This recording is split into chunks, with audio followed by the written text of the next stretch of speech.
In the beginning, there was darkness, and then, bang, giving birth to an endless expanding existence of time, space, and matter. Every day, new discoveries are unlocking the mysterious, the mind-blowing, the deadly secrets of a place we call the universe.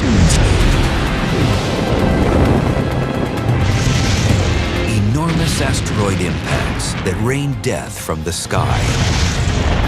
Entire planets colliding and turning worlds into dust. A black hole that's been blowing away the rest of its galaxy for 100 million years.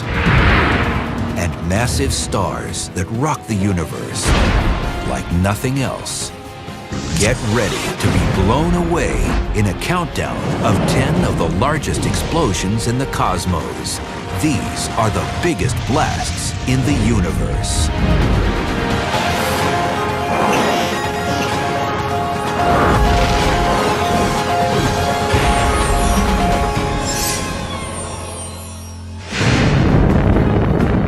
They can not only wipe out cities filled with millions of people in the blink of an eye, but can lay waste to entire continents, planets, and even rip galaxies apart. The universe is filled with tremendously violent explosions and blasts and events. The calm serenity of life on Earth is, to some degree, the exception, not the norm. And whether they're massive collisions or explosions of entire stars, they all have important elements in common. Really, another way to say explosion or blast is just a big liberation of energy all at once. When you liberate a lot of energy in something that already has structure, you tend to demolish the structure, so it seems very destructive. But the laws of nature will take energy and reconstruct it into some other form. In 1994, more than 20 pieces of the Shoemaker-Levy 9 comet pummeled Jupiter.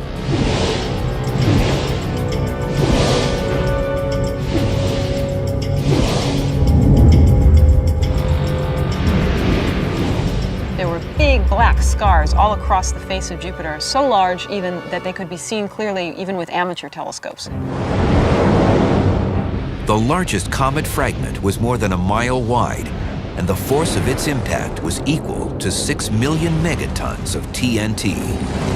That's about 100 times or more of the entire nuclear arsenal of the world. So if you took every bomb in every corner on Earth and exploded it in one big explosion, you wouldn't even begin to touch the power of this fragment colliding into Jupiter.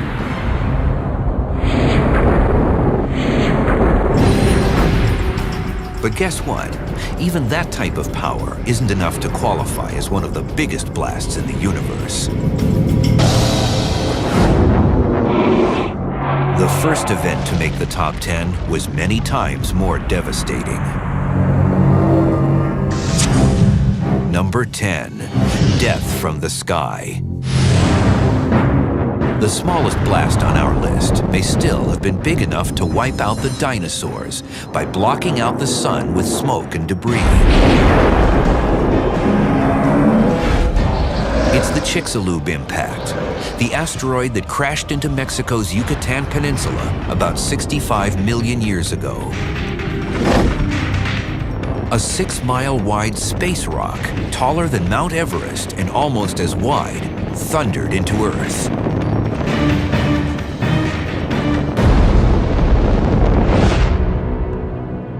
So I'm sitting in front of the Meteor Crater in Arizona, and this is about 3/4 of a mile wide. So if we were to drive across this at about 55 or 60 miles per hour, it would take like a minute. Well, the crater created by the asteroid that impacted the Yucatan Peninsula, it would take over 2 hours to drive it at about the same speed. So you can imagine how much larger that crater is than this one behind me. The 112-mile diameter crater is big enough to fit New York City, Philadelphia, and everything in between inside. If it struck today, about 12 million people would be killed instantly, not to mention the damage and casualties that would spread beyond the crater. That's because the energy in every blast is released in several ways, such as light during the blinding flash of the impact, and heat, capable of spreading wildfires across much of the globe. But with collisions, most of the devastation comes from the energy of motion, known as kinetic energy, which creates the crater and the flying debris.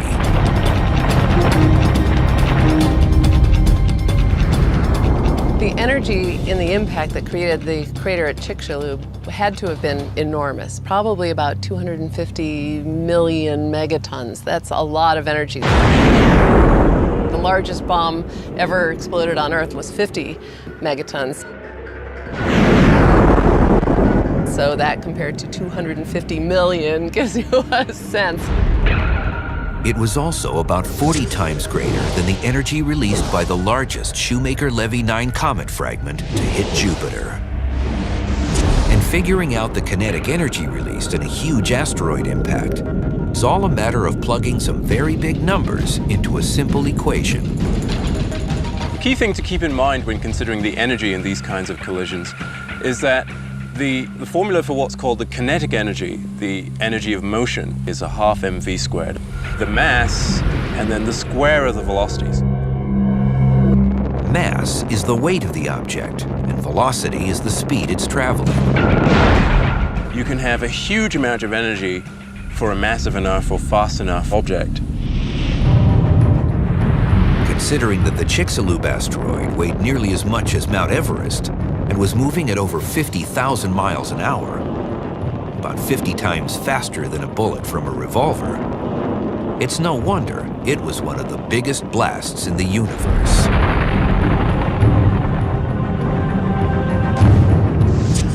But what about its effect on the structure of the entire planet?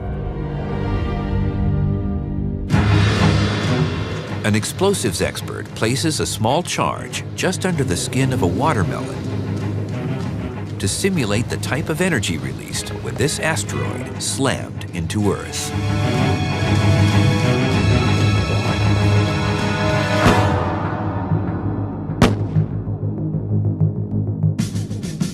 As you can see, something that would be devastating to us is not too devastating to the planet as a whole.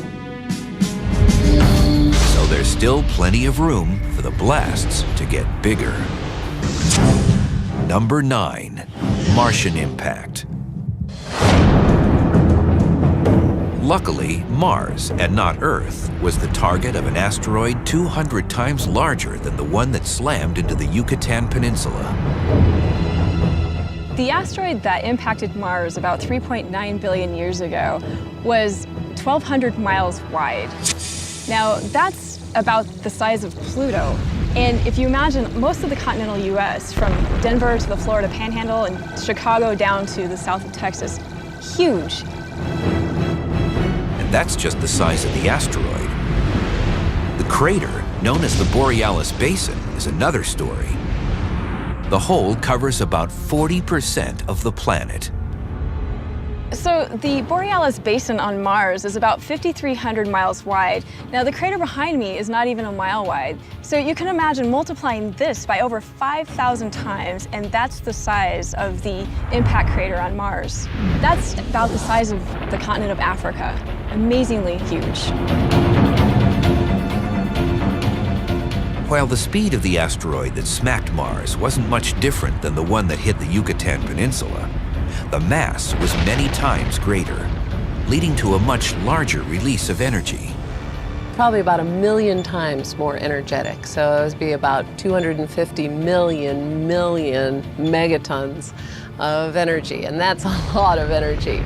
And that's why you got such a big basin.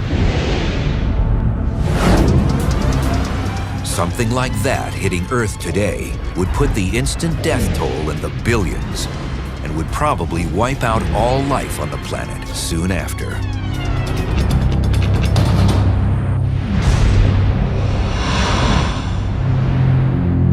But the next blast did blow an even bigger chunk of crust off our planet.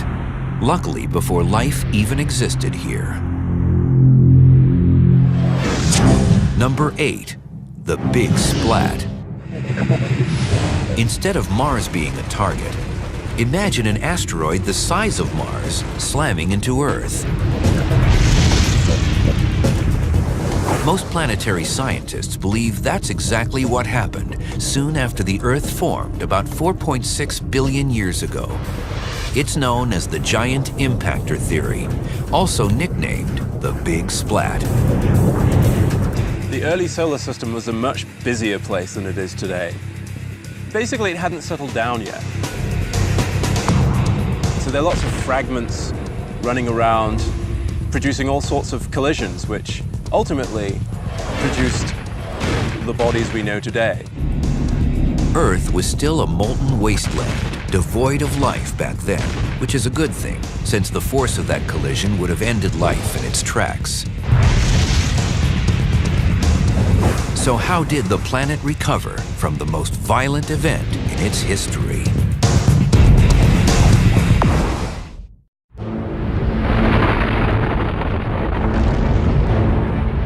Many of the biggest blasts in the universe are caused by comets and asteroids slamming into planets. These impacts can unleash hundreds of times more energy than the entire nuclear arsenal on Earth. But number 8 on our list is even more powerful than that. A blast caused by a rock the size of a planet slamming into Earth. It actually happened soon after the Earth had formed, about 4.6 billion years ago, when an object the size of Mars, sometimes known as Theia, slammed into our world with catastrophic effects.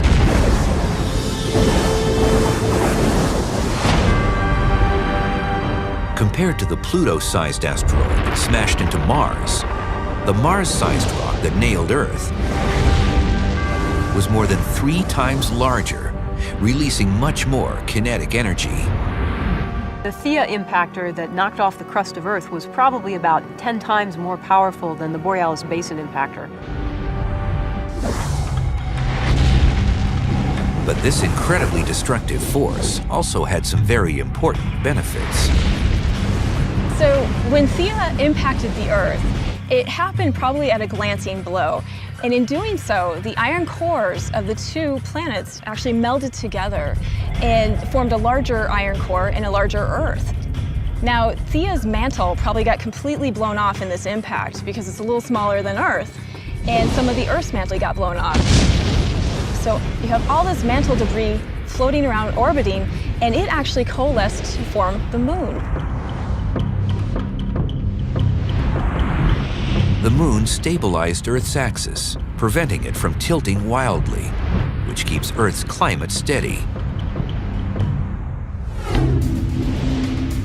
It also slowed Earth's rotation over time to the 24-hour days we have now. Once again, to simulate the power of this blast, an explosives expert places a charge on a melon representing Earth. Could this be the one that blows the melon away?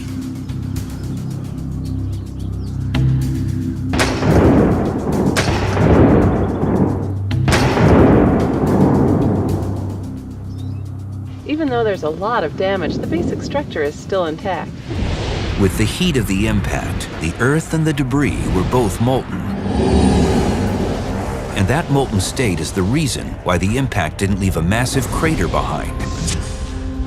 The molten Earth reformed as a sphere and eventually cooled. So is there any kind of impact that can turn a planet into dust? Number 7, when worlds collide. Deep in space, 2 planets, one the size of Venus, the other Earth, are on a collision course. They're rocky planets, possibly even harboring life. Something in their solar system has pulled them out of their regular orbits, and instead of a glancing blow, they smash together in a head-on collision. Anyone standing on those planets would have witnessed a terrifying event. You can imagine if you had a direct view of the planet moving toward us, that means the sky would quickly fill completely with this planet about to impact, and then it would be over like that. It would be such a rapid extinction of life that you probably wouldn't have time to think about it.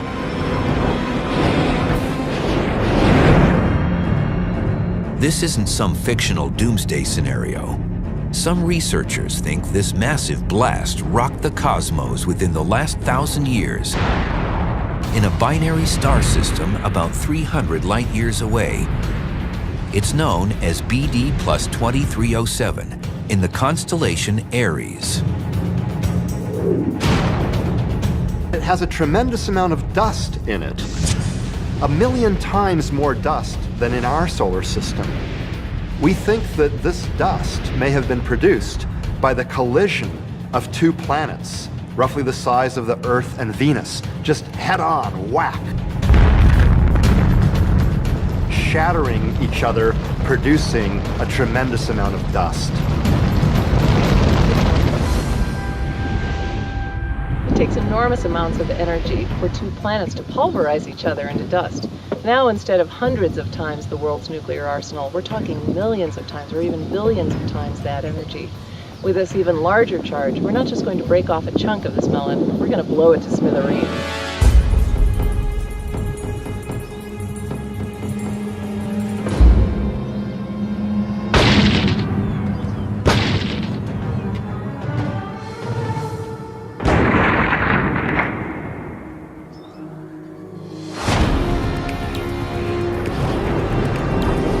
But as terrifying and destructive as planetary collisions can be, they're still much smaller than the different types of blasts that come from stars. It's a whole new ballgame. The main reason is that there's a lot more mass in a star than any planet-sized object.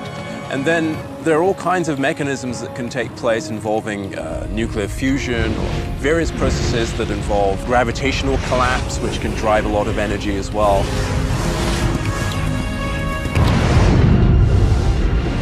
One of these energetic blasts is number 6 on our list, magnetar flares. Magnetars are rapidly spinning neutron stars, which form when stars several times larger than our sun begin to die and collapse in upon themselves. Imagine if our 865,000-mile wide sun suddenly compacted to the 12-mile length of the island of Manhattan. All of that matter is condensed into something so dense, it's estimated to be 10 billion times stronger than steel.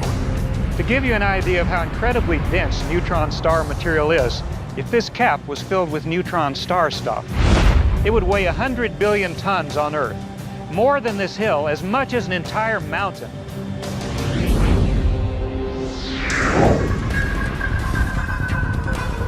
The magnetar name comes from the fact that certain neutron stars, for reasons that are still unknown, have the strongest magnetic fields in the universe. The magnetic field of a magnetar is exceptionally strong. It can be 1,000 trillion times as strong as Earth's magnetic field. That's fantastic. The magnetic fields are so intense that if a magnetar suddenly appeared halfway between the Earth and the Moon, it would be strong enough to disrupt all of the electronic equipment on the planet, including stripping the information off every credit card on Earth. And the reason magnetar flares are so powerful is that the magnetic fields around certain areas of the star sometimes twist themselves so much that they can't twist anymore, and suddenly release like a spring. The process is similar to a solar flare in that it's the magnetic field that's giving rise to the energy. It's the shaking and tangling and sometimes the reconnection of lines of force going in different directions that gives the energy that powers the flare.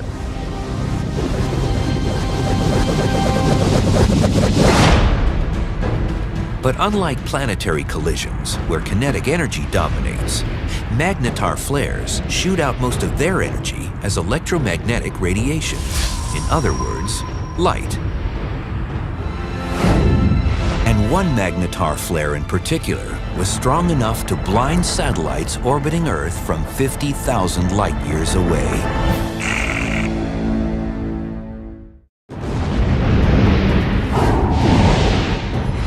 The biggest blasts in the universe dwarf anything we can imagine on Earth. We're already billions of times beyond the entire nuclear arsenal of the world. Number 6 on our countdown are the flares that burst from incredibly magnetized neutron stars, known as magnetars. And one of the most powerful ever observed from Earth released as much energy in just over 1/10 of a second as our sun does in about 100,000 years. The blast in 2004 came from a magnetar known as SGR 1806-20 in the constellation Sagittarius. It's about 50,000 light years away from Earth on the far side of the Milky Way. It was incredibly powerful. All that energy came in 1/10 of a second. It blasted the detectors and satellites that happened to be flying around up there. In fact, it was the brightest blast ever seen from an object outside our solar system. And yet, it was 50,000 light years away.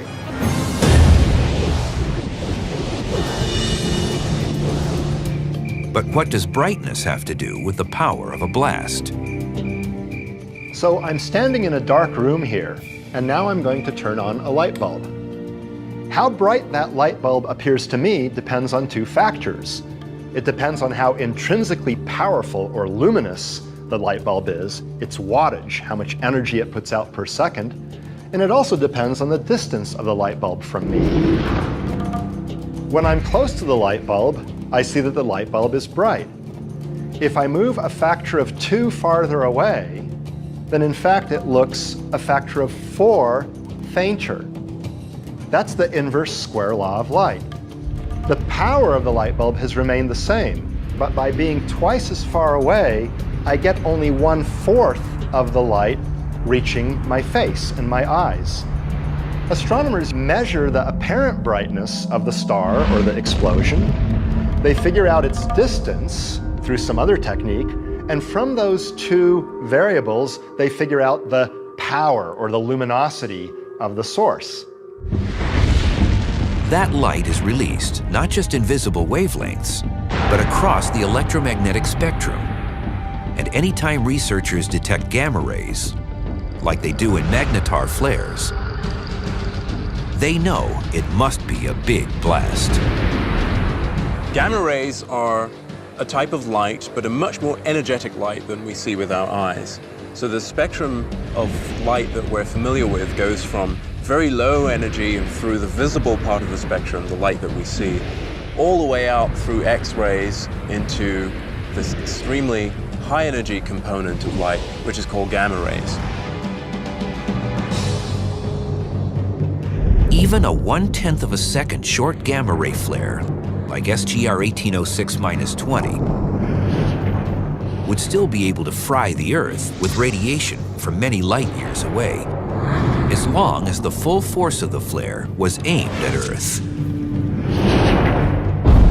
But not all of the biggest blasts in the universe are over in a fraction of a second.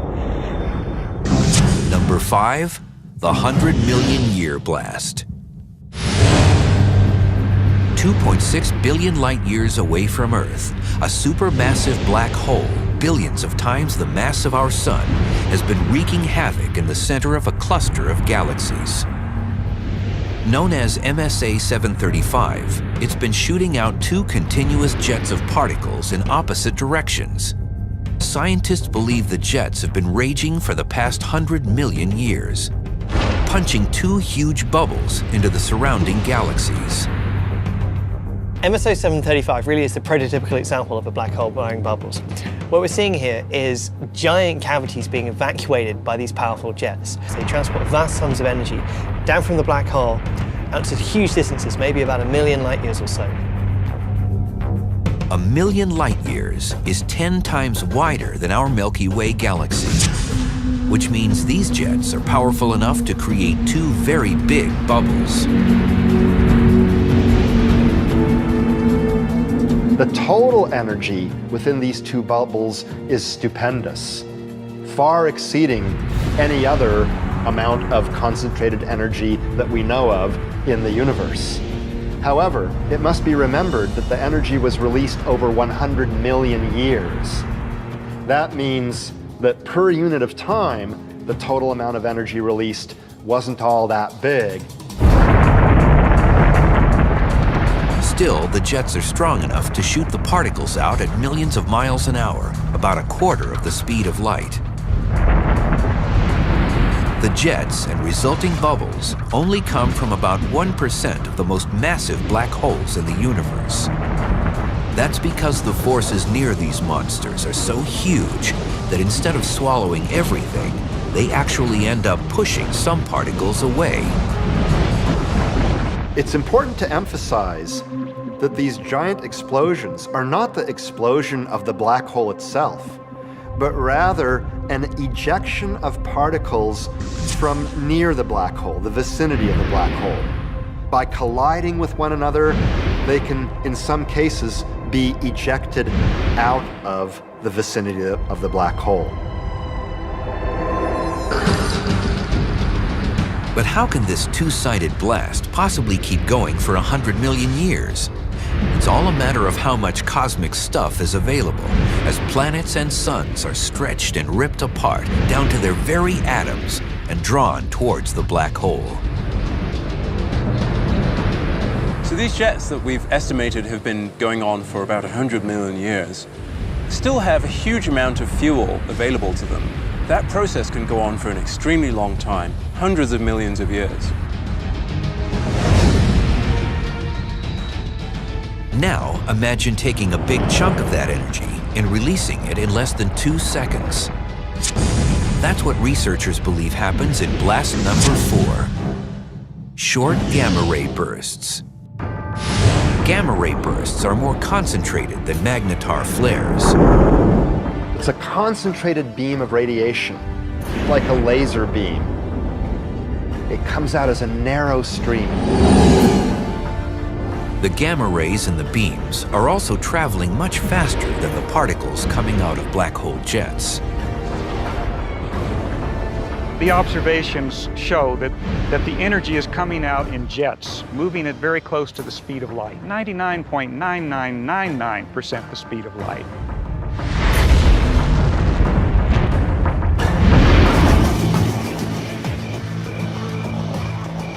At that mind-bending speed, in just a few tenths of a second, short gamma ray bursts can release as much energy as our sun does in millions of years.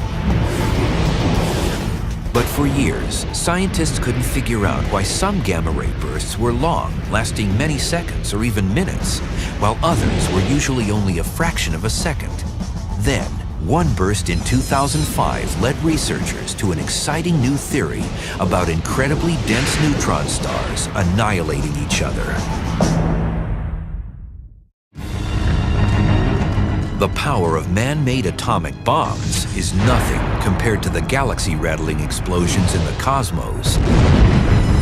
As we continue counting down 10 of the biggest blasts in the universe, these cataclysmic events are now producing as much energy as our sun does in millions of years. Short gamma ray bursts are number 4.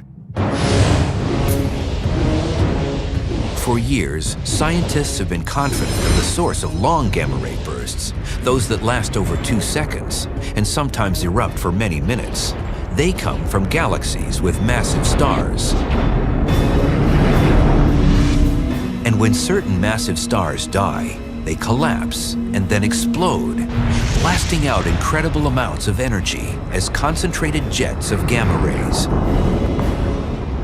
But in 2005, detectors in space captured a powerful gamma ray burst that only lasted for a fraction of a second. This was very exciting because all the gamma ray bursts we'd seen before were of the different variety, longer, coming from galaxies where massive stars were dying. This was something different. It was short, and it came from a region where no massive stars existed.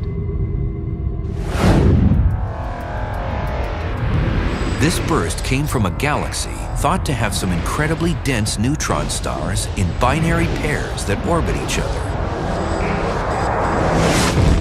And scientists believe that the only way to generate such a quick and powerful burst of gamma rays is if two neutron stars engage in a deadly dance, orbiting closer and closer, then finally crashing into each other.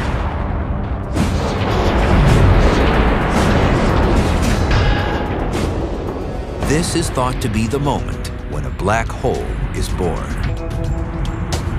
When the two neutron stars finally touch, one of the neutron stars gets shredded into a disk, and the thing that's left is too big to be a neutron star. There's no force in the universe that can hold up two neutron stars, so it collapses to a black hole.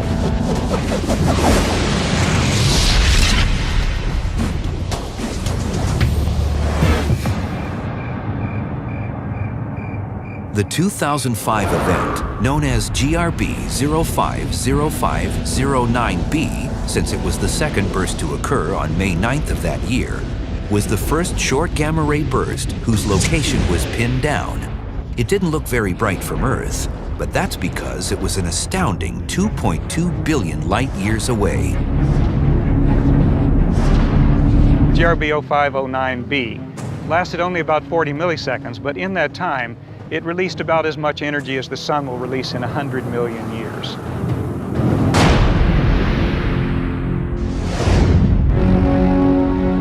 But the power of colliding stars can't compete with the even larger amount of energy released when an entire star explodes from the inside out.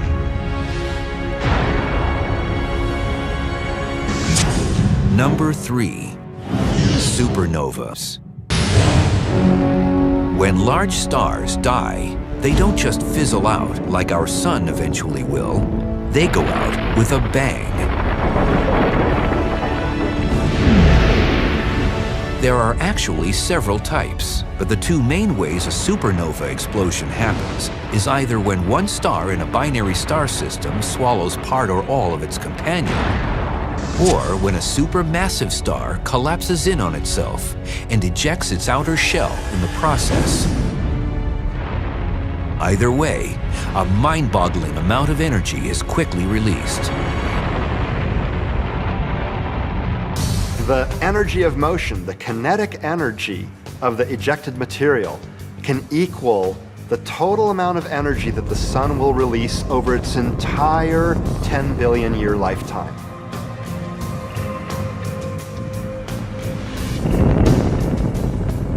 The binary star type of supernova is similar to a hydrogen bomb, where runaway nuclear fusion leads to a massive explosion. These are known as Type 1a supernovas, and in 2003, one of these blasts flooded the cosmos with more light than an entire galaxy of stars combined. It was over 20 billion times more luminous than the sun for about 2 weeks, and this all came from the explosion of something not much bigger than the moon, about 1.4 times the mass of the sun, from a thermonuclear explosion from fusion. For the core collapse type of supernova, an incredible amount of power is generated when the outer shell slams down and gets an extra kick from the denser core of the star. Imagine this ping pong ball represents that outer, lighter material of the star, whereas this super ball represents the heavy inner core. You can see that the ping pong ball actually doesn't really bounce that much on its own, and there's the bounce of the super ball. But what you'll see is that when I send them down together, the bounce of the super ball back up will propel the ping pong ball much higher. And that's very much like what happens in the supernova, where you have the heavy inner core bouncing back out and meeting that lighter material and blowing it out.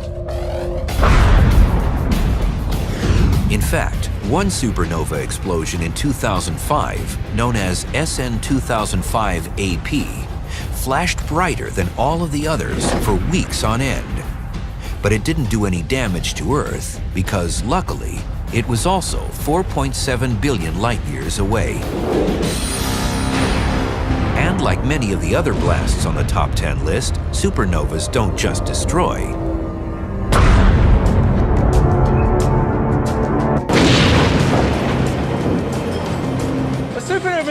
bit like a recycling center. There's a lot of material in those massive stars. It's anything from 8 times to over 100 times the mass of our sun.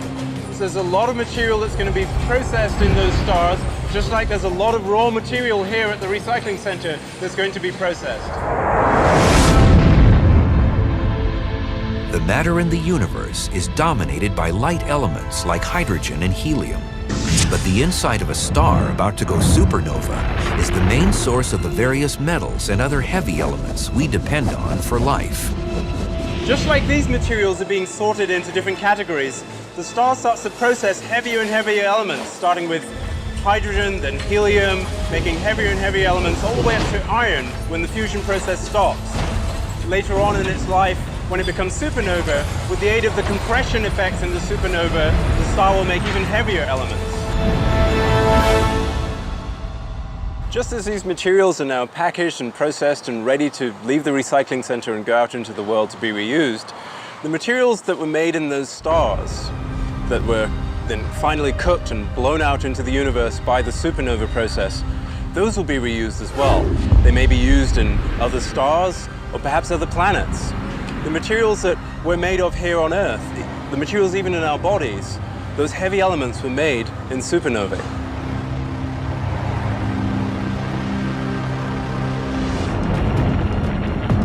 While supernovas are massive explosions themselves, they can also trigger secondary blasts with even more concentrated energy. Number 2, long gamma-ray bursts. The long gamma-ray burst comes out of the most powerful supernova explosions. They're as strong as the short gamma-ray bursts, but since they last much longer, anywhere from 2 seconds to nearly half an hour, they blast out much more energy overall. The long gamma-ray bursts are completely different beasts compared to the short gamma-ray bursts. They're immensely more powerful, maybe up to around 10,000 times more powerful than the short duration bursts. These concentrated jets of energy only come from supernova explosions involving stars 30 or more times the mass of our sun. And just like the short gamma-ray bursts, they're evidence of the birth of a black hole. Long gamma-ray bursts are, in some sense, a variety of hyperenergetic supernova. The iron core collapses as before to a neutron star, but too much material falls down on it and it can't stay a neutron star. The temperature rises to 10 billion degrees. The luminosity in 1 cubic inch of this is as big as the sun. And this power can't flow out in the equator. It gets focused like in a shotgun blast out the rotational axis of the star. So how much energy do the most powerful long gamma-ray bursts release compared to our sun? The answer is shocking.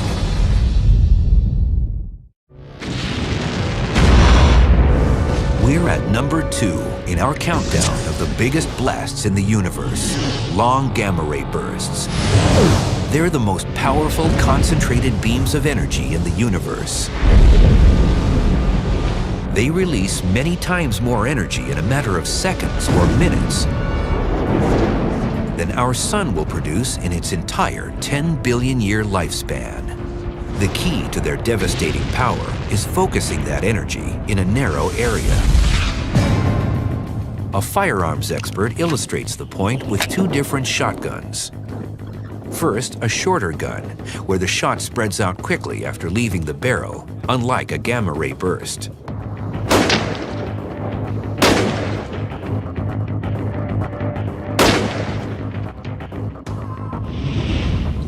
As you can see, there's some damage to the melon, but not that much because the shot was spread out and only some of it hit the target.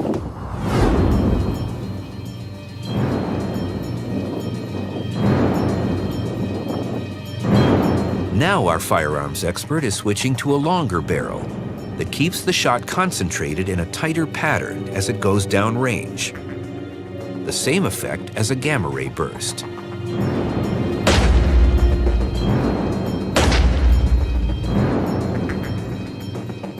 Concentrating the shot can be devastating.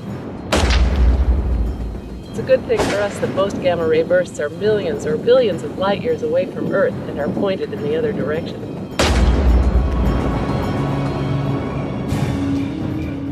It's believed that these concentrated jets shoot out when massive stars collapse into black holes.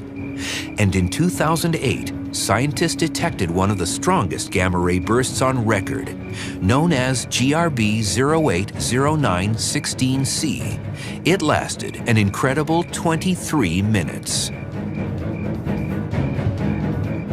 This GRB was one of the most exciting blasts ever seen because the total power inferred from the observed brightness and the distance of the blast exceeded that of any other known GRB up to that time. Moreover, we can tell that energetic particles were blasted out along two jets at 99.9999% of the speed of light. GRBs are so powerful along the beam of particles and radiation that even ones that are thousands of light years away, but pointing at us, could destroy much of the life on Earth.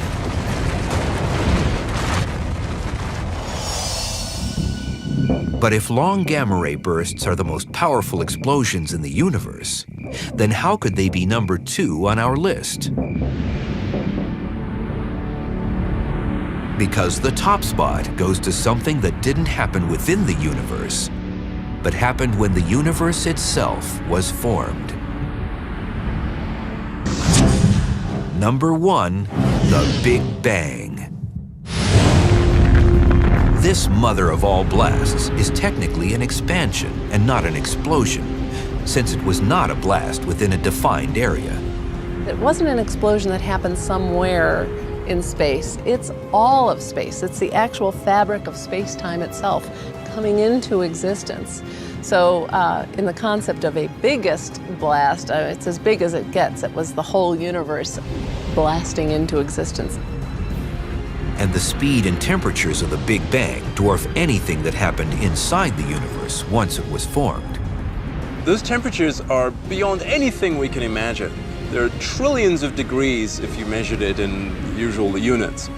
So compared to any explosion, say here on Earth or a star or what have you, this is well beyond that. Researchers believe that theoretically, they can go back so close to the moment the Big Bang happened that a fraction of a second doesn't come anywhere close to doing the timescale justice. The bang of the Big Bang is a time in the early universe known as inflation. The size of the universe went whoosh. It just expanded so quickly, doubled in size many times over a very, very short interval of time. This incredible inflationary exponential state of expansion lasted only a tiny fraction of a second. A millionth of a millionth of a millionth of a millionth of a millionth of a millionth of a second. During this early expansion, it seemed as if things were moving faster than Einstein's universal speed limit, the speed of light. In fact, it expanded so quickly that it was faster than the speed of light. That's okay. That doesn't violate Einstein's theory of relativity. Space itself can expand faster than the speed of light. No particle can travel through space faster than the speed of light, but space itself can and does expand faster than the speed of light.